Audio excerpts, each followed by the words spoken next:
The diplomatic station called Harmony's Reach floated between two stars like a piece of silver dust caught in light. From far away it looked small, but inside it held thousands of lives, dozens of species, and more tension than anyone liked to admit. Ethan Vale stood near the edge of the Grand Concourse Hall, trying not to look as nervous as he felt. He was not a soldier, not a politician, not important enough in his opinion to be standing just a few meters away from the most powerful alien delegation humanity had ever hosted. He was a xenolinguist, a language specialist. His job was to listen, translate, and make sure nobody accidentally started a war because of a badly chosen word. Still, today his uniform collar felt too tight. Above him, long bands of soft white light curved across the ceiling like frozen waves. The walls were lined with flags and holographic symbols from every species present on the station. At the center of the hall stood a wide circular platform where the official greetings would take place. Floating cameras drifted silently through the air, broadcasting everything live across human space and deep into alien territory. "Relax," muttered Commander Ruiz beside him, her voice low. "You're just backup translation. You probably won't even be on the main feed." Ethan nodded, though his hands were still clasped a little too tightly behind his back. "Right," he said. "Invisible."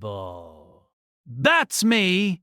But his eyes kept drifting to the tall figures entering through the far archway. The Aurelians did not walk like humans. They moved with a smooth, measured grace, each step placed with careful balance. They were taller than most humans, their bodies slender and upright, their skin a pale silver blue that seemed to catch and hold the light. Fine, glowing lines traced along their temples and down their necks, pulsing faintly like distant stars. At their center walked Princess Liari. Even among her own kind, she stood out. Her garments flowed like liquid glass, shifting in soft shades of blue and white. A thin circlet rested across her brow, marking her status as heir to the Aurelian throne. Her expression was calm, distant, and almost unreadable to human eyes. Ethan had seen her before, of course. For the past 2 months, he had been part of a small cultural exchange team assigned to assist the Aurelian delegation. Late nights had often found him in quiet conference rooms with Liari and her advisors, explaining human idioms, stories, and social customs. She had asked endless questions about music, friendship, and why humans laughed so loudly when they were embarrassed. Those conversations had never felt political. They had felt personal. He had not expected to see her look at him now, but she did. Just for a second, as she stepped onto the central platform, her gaze shifted past the line of human officials and found him. Ethan felt it like a small electric shock. Her expression did not change.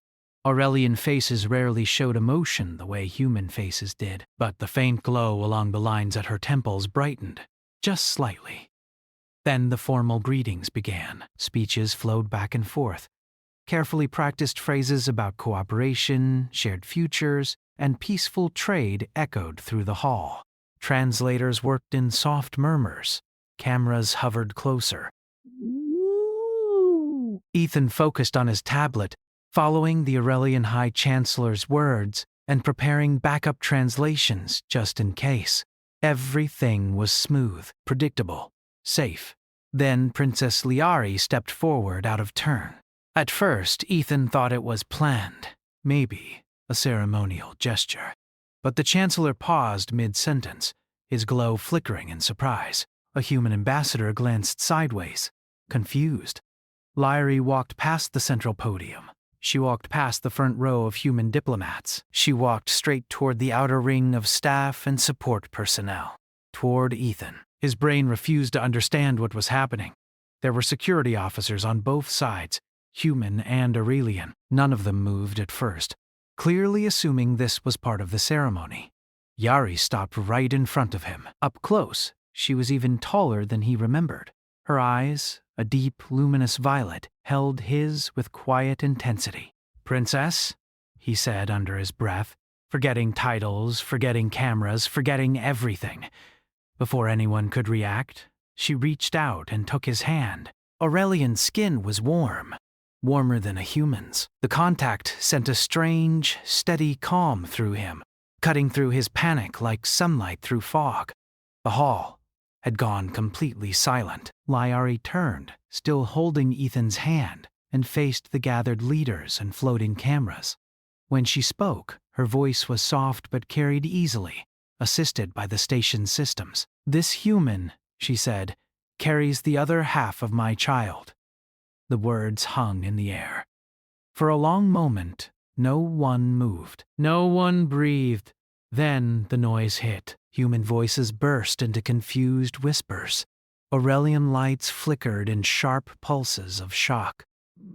Several of the floating cameras jerked closer, zooming in on their joined hands. Ethan's mind felt like it had fallen down a staircase. What? He whispered, staring at her. Lari did not look at him. Her gaze remained steady on the assembly. The Aurelian Chancellor stepped forward, his composure cracking. "Princess Liari," he said, his voice tight. "This is neither the time nor the place for—" "It is precisely the time," she said calmly. "And there is no other place where truth would carry the weight it deserves." Commander Ruiz was suddenly at Ethan's side. "Vale," she hissed. "What did you do?"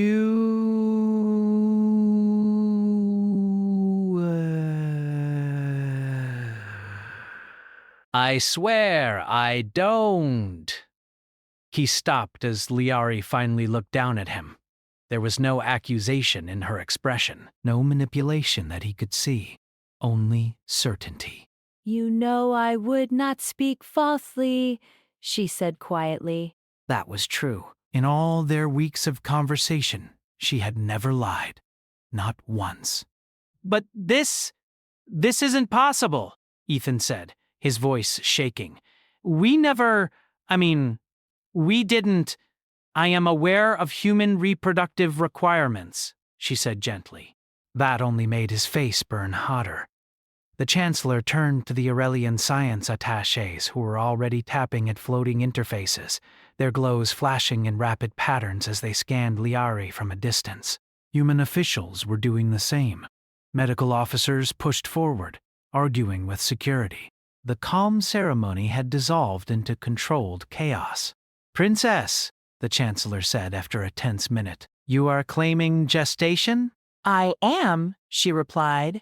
"And you assert genetic contribution from this human?" "I do." Ethan felt like the floor had tilted under him. One of the Aurelian scientists looked up sharply. "Preliminary scans confirm elevated bioenergetic patterns consistent with early Aurelian gestation," they said. "There is anomalous secondary coding present." A human doctor pushed forward, eyes wide as she read her own scanner. "There are human markers in there," she said. "Not contamination. Structured sequences." A wave of sound rolled through the chamber. The Chancellor's glow dimmed, then steadied with visible effort. "This session is suspended," he announced. "Immediately. Security finally moved, but not aggressively." Instead, a loose circle formed around Liari and Ethan, guiding them toward a side corridor. Ethan stumbled along beside her, still holding her hand because he didn't seem able to let go. "Princess," he said, his voice barely working. "Liari, please tell me you're going to explain this." "I will," she said, "because I am extremely sure I would remember helping create an interstellar baby." A faint flicker of light pulsed along her temple lines. He had learned that meant something close to amusement. "This was not a physical joining," she said. "Great," he said weakly. "That clears up everything." They were escorted into a private medical suite, guarded by both human marines and tall, silent Aurelian wardens. The doors sealed behind them with a heavy sound that made Ethan's stomach drop. Inside, the room was quiet and softly lit. Medical equipment lined the walls. A wide diagnostic couch stood in the center. For the first time since the announcement, Yari released his hand. The absence of her touch made the room feel colder. Doctors and scientists from both species began scanning her more closely. Holographic images formed in the air above her, showing shifting fields of light and complex biological readings, but Ethan only half understood. He stayed back against the wall, hands in his hair. "This is insane," he muttered. "I'm a linguist. I translate metaphors." "I don't start galactic incidents." Commander Ruiz stood near him, arms crossed. "You'd better hope this is some kind of misunderstanding," she said. "Because right now half the fleet is probably spinning up contingency plans." On the other side of the room, one of the Aurelian scientists straightened slowly. "It is confirmed," they said. "The princess carries a developing life form. Genetic analysis shows dual origin. One Aurelian. Buzz." One human. Every eye in the room turned to Ethan. He felt very small. "I didn't do anything," he said helplessly. Liari sat up on the medical couch. "He speaks truth," she said. "There was no deception, no violation." That word seemed to matter to the humans in the room. Some of the tension eased, just a little. "Then how?" Commander Ruiz demanded. Liari looked at Ethan again. Her voice softened. "Aurelian reproduction is not purely biological," she said. "It is tied to neural resonance, emotional and cognitive alignment between two minds." Ethan blinked. "You mean feelings? In simple terms?" she said. "Yes." He stared at her. "You're telling me we had really good conversations and now you're pregnant?" A few of the human doctors coughed, trying not to laugh in shock. Liari's glow brightened slightly again. "Your species forms deep emotional bonds quickly." You share thoughts, stories, vulnerabilities with little restraint. I did not understand how strongly that would resonate with Aurelian biology. Ethan thought about the late nights, talking about childhood memories, music, his fear of disappointing people, her quiet admissions about the loneliness of being royal, of never being seen as just a person. "Oh," he said faintly. "Oh no." The door to the suite opened again. The Aurelian chancellor entered, flanked by stern-faced officials. "Princess Liari," he said, voice formal again, "until this situation is fully assessed, you will be placed under protected medical supervision." "I expected as much," she said calmly. His gaze shifted to Ethan. "And the human will be restricted to the station pending joint investigation." Ethan let out a weak laugh. "I wasn't planning to go anywhere." But as the reality settled over him, his eyes drifted back to Liari. She looked calm, composed, but now that he knew her better, he could see the faint tension in her posture, the way her hands rested protectively over her abdomen. She met his gaze across the room. There was fear there, and trust. In that moment, Ethan realized something that cut through the panic. Whatever strange cosmic rule had brought this about, she had walked into that hall, in front of two civilizations, and taken his hand instead of facing it alone. And somehow, that made him straighten his shoulders. The galaxy might be losing its mind. But he wasn't going to let her stand by herself. The news did not stay inside the medical suite for long. Within an hour, every major network in human space and across Aurelian territory was replaying the moment on a loop. The princess walking past generals and diplomats, the stunned human linguist, their hands joining, and the quiet sentence that had shaken two civilizations. Ethan Vale watched it happen from a small observation room connected to the medical wing. He sat in a chair too soft for someone who felt like he was sitting on broken glass. A transparent wall looked into the adjacent chamber where Aurelian and human specialists continued scanning Princess Yari. Layers of light drifted over her body as machines hummed softly. She looked calm. Too calm, maybe. Ethan dragged both hands down his face. "I had one job," he muttered. "Translate. Smile politely. Do not change the future of two species."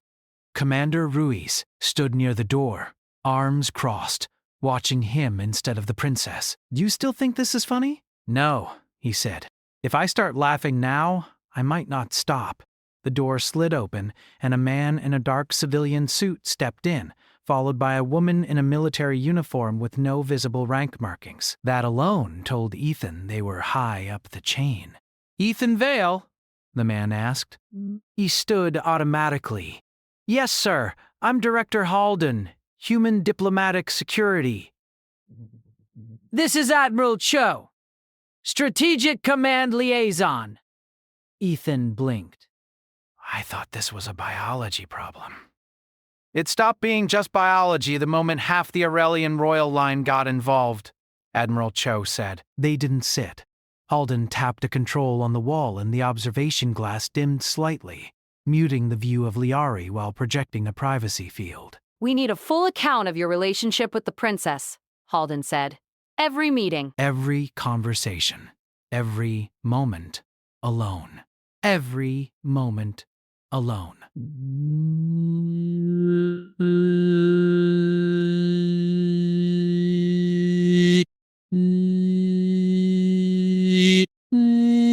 Felt heat crawl up his neck about culture, language, food, music, called peas. She liked old earth jazz. I explained sarcasm. That's it. No physical intimacy? Cho asked. None, he said firmly. We never even hugged. I wasn't exactly planning to get cozy with interstellar royalty. Halden studied him for a long second, then nodded to Cho. Medical scans support his statement. No signs of coercion or manipulation either. That's supposed to be comforting, Ethan asked. It means, Halden said, that from our side you are not a victim of a crime. You are a participant in a diplomatic event we do not yet understand. Great, Ethan said. I've always wanted to be an event. Through the glass, Liari shifted slightly on the medical platform, wincing as another scan passed over her. Ethan's humor faded. Is she okay? He asked quietly. Cho followed his gaze. Physically, yes. But the Aurelian delegation has requested immediate transfer of the princess to an imperial medical vessel. Ethan looked back sharply. Transfer? Off the station? Yes. With me? A brief pause. No, Halden said. The word landed like a punch. Ethan turned fully toward them. You can't be serious. She is the heir to an interstellar empire, Cho said. Their laws are clear. royal offspring are matters of state. And I'm what? Ethan demanded. Background radiation? Halden's voice stayed calm. You are a civilian citizen of the Human Alliance, which is exactly why we are trying to prevent you from being taken into Aurelian sovereign space where we have limited legal reach. Ethan laughed once, sharp and humorless. So either they take her without me, or they take me somewhere you can't protect me. Those are the options? For now, Halden said.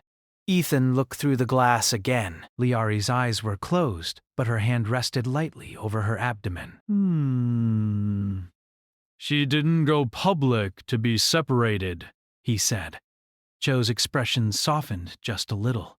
We know, but governments don't always move at the speed of feelings. Maybe they should, Ethan muttered. Before either officer could reply, an alarm chimed softly. The observation glass brightened as one of the Aurelian scientists stepped back from Liari's platform, their glowing markings flickering erratically. Energy spike, the scientist said in their musical language, quickly translated by the room systems. Psionic activity rising. Liari's eyes opened. She looked disoriented, then focused on the door, on Ethan. I need him, she said. One of the human doctors hesitated. Princess, we're in the middle of... I need him, she repeated, firmer. Inside the observation room, Cho and Halden exchanged a look. Let him in, Cho said. The door unlocked with a soft click. Ethan didn't wait. He stepped into the medical chamber, suddenly aware of how many alien and human eyes were on him. "You okay?" he asked, stopping beside the platform. Liari reached for his hand again. The moment their skin touched, the flickering lines along her temples steadied. The monitors around her gave softer, more regular tones. Several scientists leaned forward, fascinated. "Her stress markers are dropping," one human doctor murmured. "Neural activity stabilizing." Liari let out a slow breath. "They speak of moving me," she said quietly. "Yeah," Ethan said. "I heard. I do not wish to go without you. I don't want you to go without me," he said. Across the room, the Aurelian Chancellor watched with a troubled expression. "Princess Liari," he said carefully, "the Imperial Medical Fleet has facilities far beyond what this station can provide. I do not doubt our technology," she said. "I doubt our intentions." A ripple of soft, shocked light passed through the Aurelian staff. "You believe your own people would harm you?" the Chancellor asked. "I believe," she said, still holding Ethan's hand, "that they will place the Empire's future above my will, and above this child's right to be more than a symbol." Ethan looked at her. "Symbol? Royal offspring are raised for duty," she said. "From their first breath, they belong to the throne." "That's not how we do it," he said.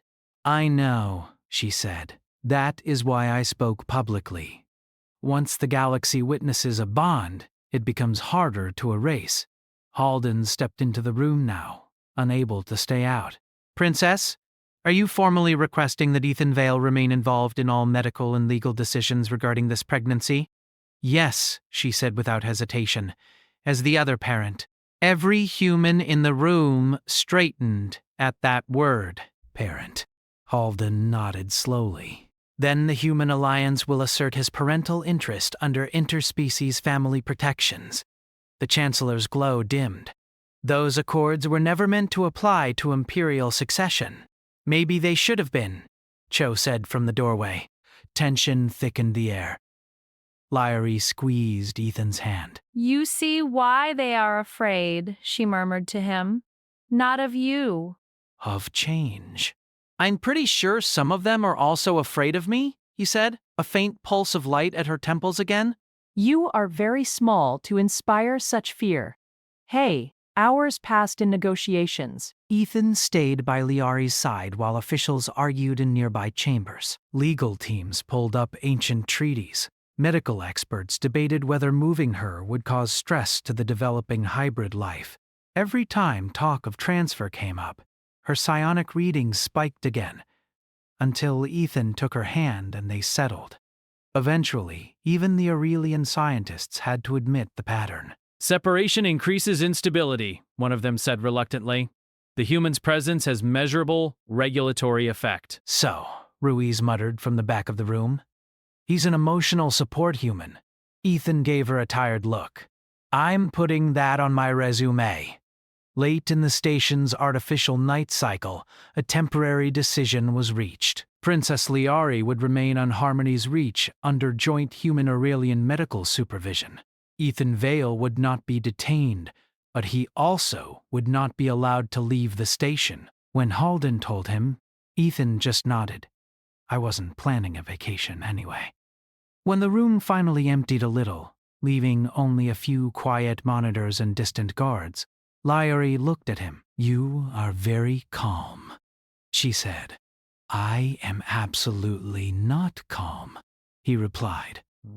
"I am just too tired to panic correctly." She tilted her head slightly. "You regret this?" He thought about it, about his normal life, small apartment on Mars, stacks of books, quiet work translating alien poetry.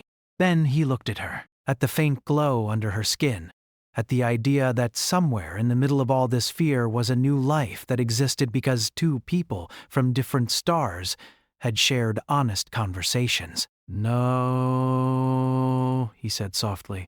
"I'm scared, but I don't regret you." Her fingers tightened around his. "Good," she said, "because this is only the beginning." As if the universe wanted to agree, The lights in the room flickered for a split second. Several instruments beeped sharply. A technician looked up from a console. We just detected a priority transmission from the Aurelian core worlds, they said. The Chancellor's face appeared on a wall display, more strained than before. The Imperial Council has been informed, he said. And? Halden asked. The Chancellor hesitated. They are dispatching a royal custody delegation, he said, with full legal authority to claim the heir and the developing child. Silence fell again. Ethan looked at Yari.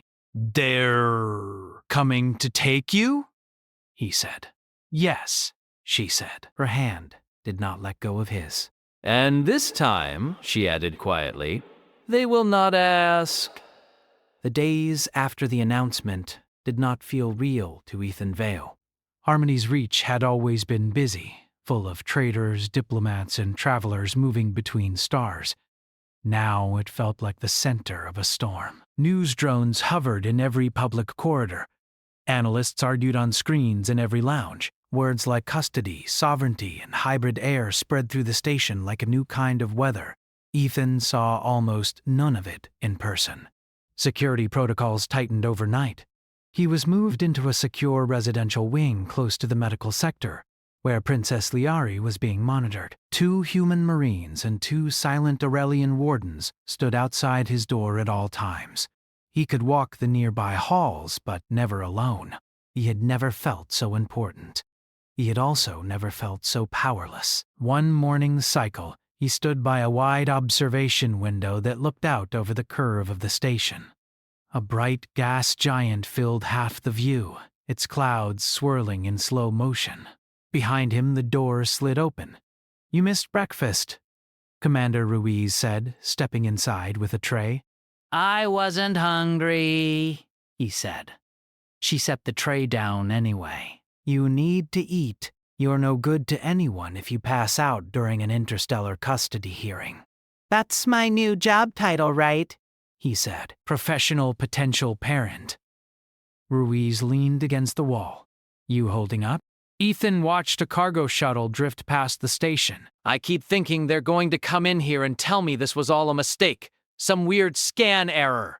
And I'll go back to arguing about the correct translation for an alien proverb. She didn't smile. You know that's not happening? Yeah, he said quietly. I know. A chime sounded on the wall panel. Ruiz tapped it. A holographic figure appeared. Director Halden again, looking more tired than before. They've entered the system, he said without preamble. Ethan's stomach dropped. The custody delegation? Halden nodded. An Imperial cruiser and 2 escorts. They've requested immediate docking clearance under diplomatic immunity. Requested, Ruiz repeated. They're coming in either way, Halden said. We're trying to keep this legal. Ethan turned from the window. How bad is it? Halden hesitated. The delegation includes High Justiciar Terran of the Imperial line. He helped write the royal succession laws. Translation. Ethan asked. He believes the child belongs to the Empire. No debate. Ethan rubbed his face. Of course he does. Ethan, Halden said, voice softening a little, human legal teams are preparing arguments under interspecies guardianship accords. But this will be messy. I figured the hologram flickered off. Ruiz let out a slow breath. Well, guess the galaxy's most uncomfortable family meeting just got scheduled. A few hours later, Ethan was escorted to the medical wing. Liari rested on a low couch near a window that showed a projection of Aurelian skies, pale blue with thin white clouds drifting slowly. The doctors said familiar imagery helped reduce her stress. She looked up as he entered. You felt it too, she said. She nodded. Our ships carry a distinct energy signature. I have known that one since childhood. He sat beside her. The legal enforcers? Yes. He tried to keep his tone light. You Aurelians really know how to send a welcoming party? Her faint glow pulsed, but her expression stayed serious. They will not try force. Not yet. They will try law. Good, he said.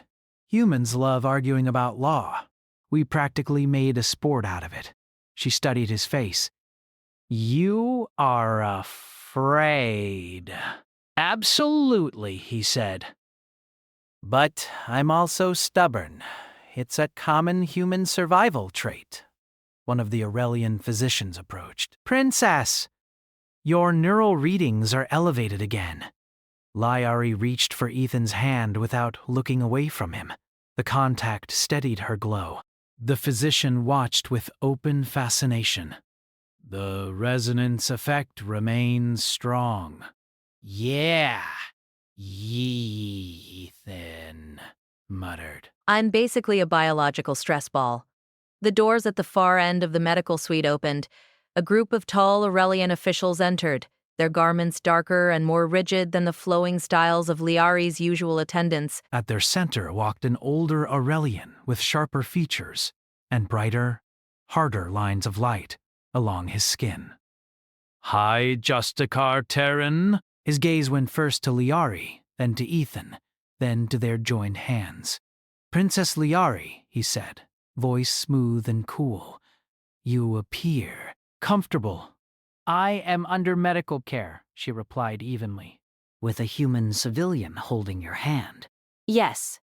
His eyes shifted to Ethan. You are Ethan Vale.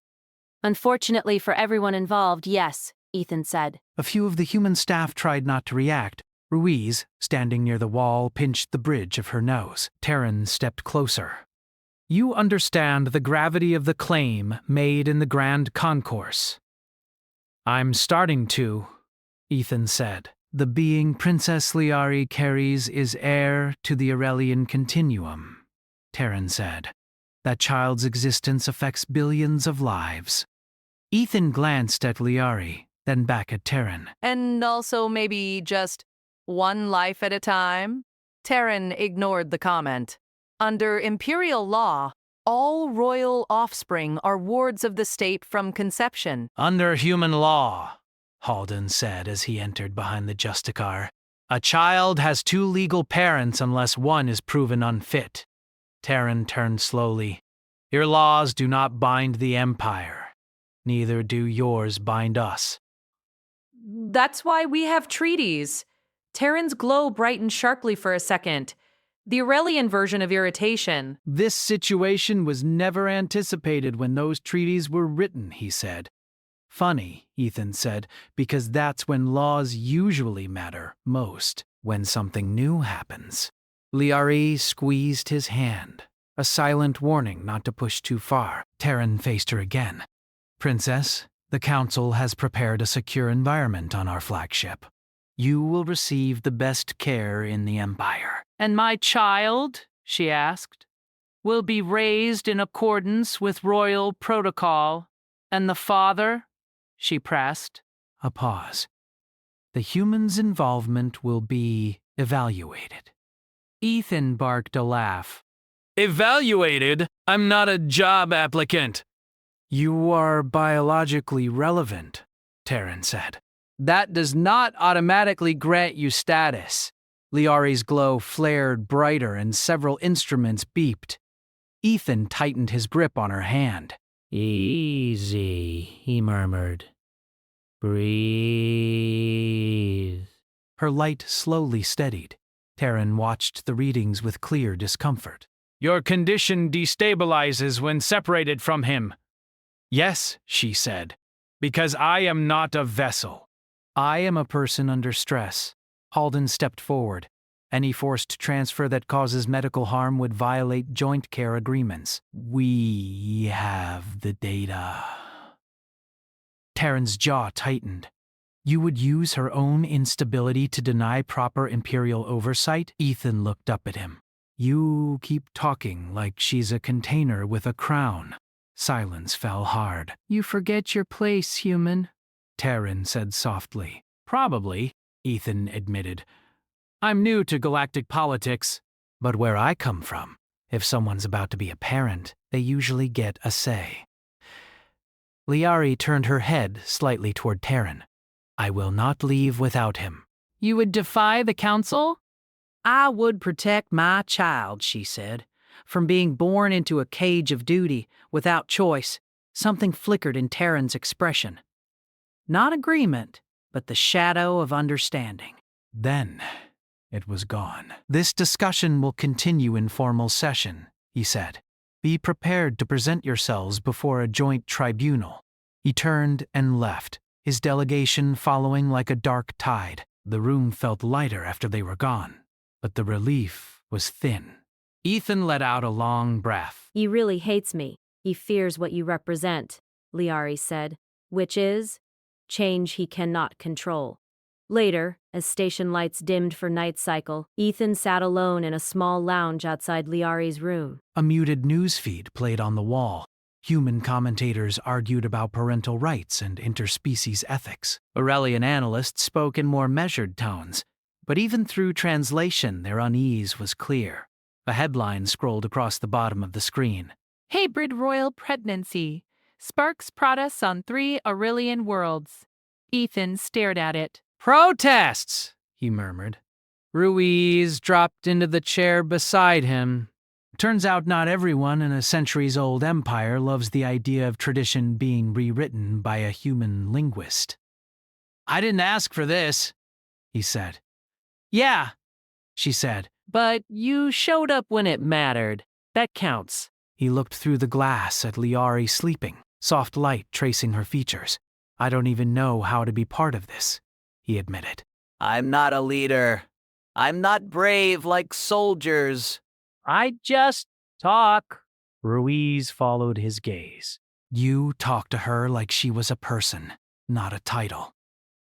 Maybe that's the most dangerous thing you could have done.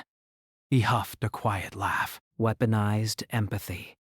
Humans are weird like that, she said. Inside the room, Liari stirred slightly, her glow pulsing once. Ethan stood. I should be there. Ruiz nodded. Go. He stepped back into the medical suite and took his place beside her couch, gently taking her hand again. Her eyes opened halfway. You did not leave, she murmured. Not planning to, he said. Outside, beyond layers of metal and energy fields, the Imperial cruiser hung in orbit, powerful, patient, waiting. Inside, in a quiet room on a station between stars, a human and an alien princess sat side by side, holding hands against the weight of empires.